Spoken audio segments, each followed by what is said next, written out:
Salam aleykum, xoş gördük hər birinizi. Bugün sizlər üçün yeni bir video paylaşacağım və bu video nədən ibarət olacaq? Avtomobilimizi, yəni maşınımızı özümüz diaqnostika etməyə çalışacağıq. Yəni Elm 327 ilə OPD2 üstündə də yazılıb.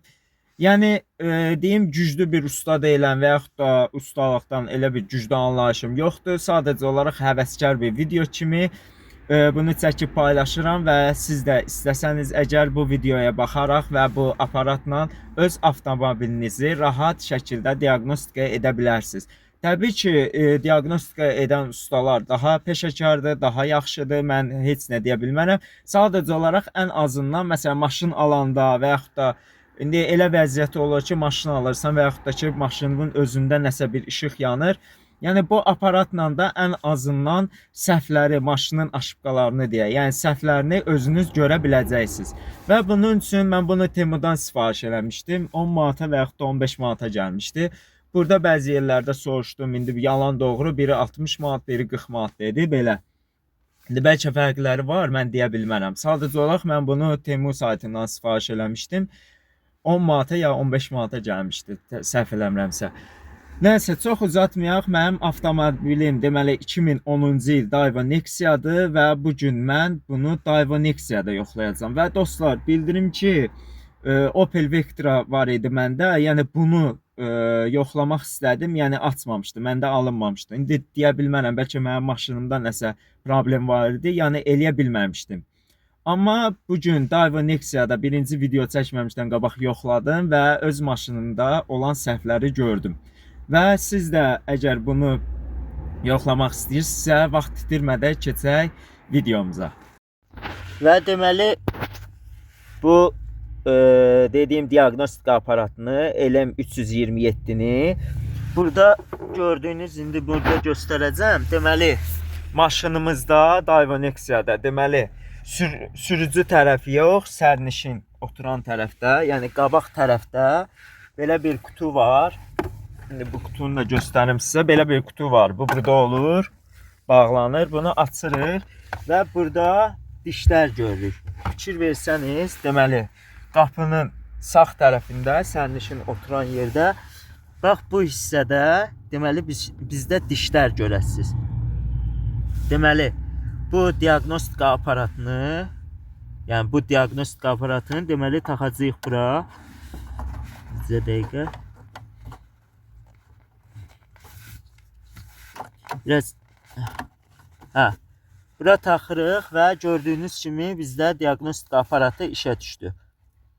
Deməli bura taxandan sonra bizdə qırmızı işıq yanır. Və bu nə deməkdir? Və deməli bu nə deməkdir?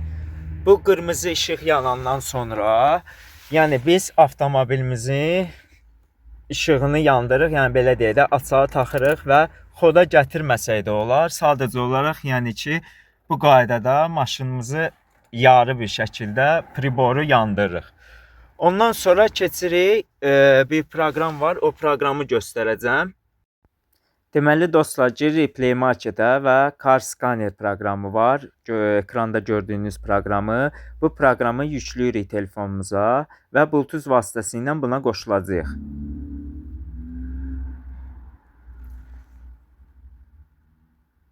Bu proqrama daxil oluruq və bu proqrama daxil olandan sonra deməli Bluetooth'umuzu işə salırıq və Bluetooth'da OPD2 yazılıb, ikinci. Ona daxil olanda yenə deyirəm, biz maşını xodlamırıq, amma paneli işə salırıq, yəni priboru işə salırıq ki, bizdə orada düzgün diaqnostika geçsin və daxil oluruq OPD2-yə qatovu və bizə deməli bildiriş gəlir. OPD2-yə daxil olandan sonra gözləyirik və giririk bura podключить, yəni qoşulmaq.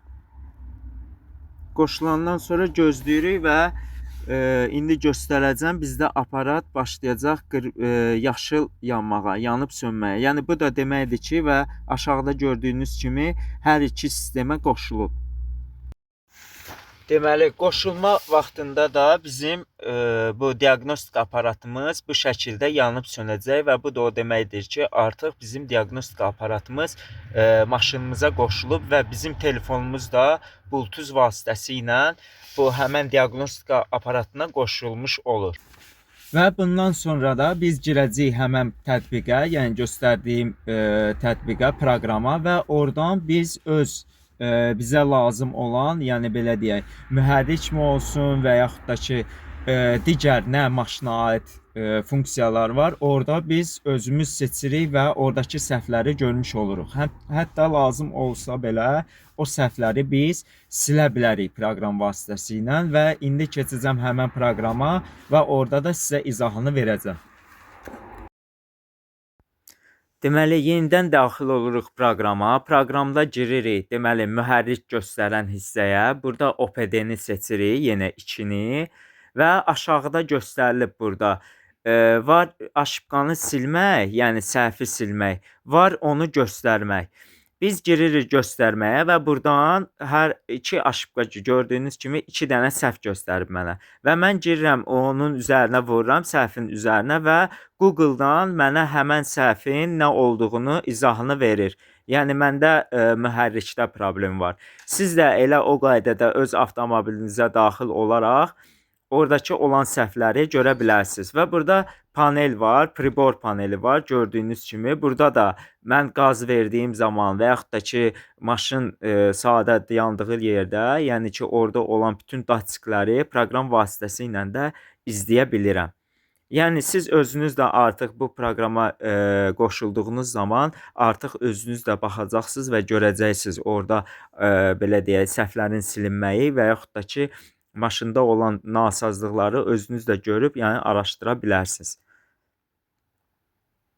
Və fikir versəniz, özüm də maşında qaz verdiyim zaman burada da datikdə görsənir, yəni qalxıb düşməyi, mühərrikin işləməyi burada da görsənir. Və yenidən girirəm mühərrik işarəsinin üzərinə basıram və buradan biz nə edəcəyik? Biz orada olan səhvləri, yəni silməyə çalışacağıq.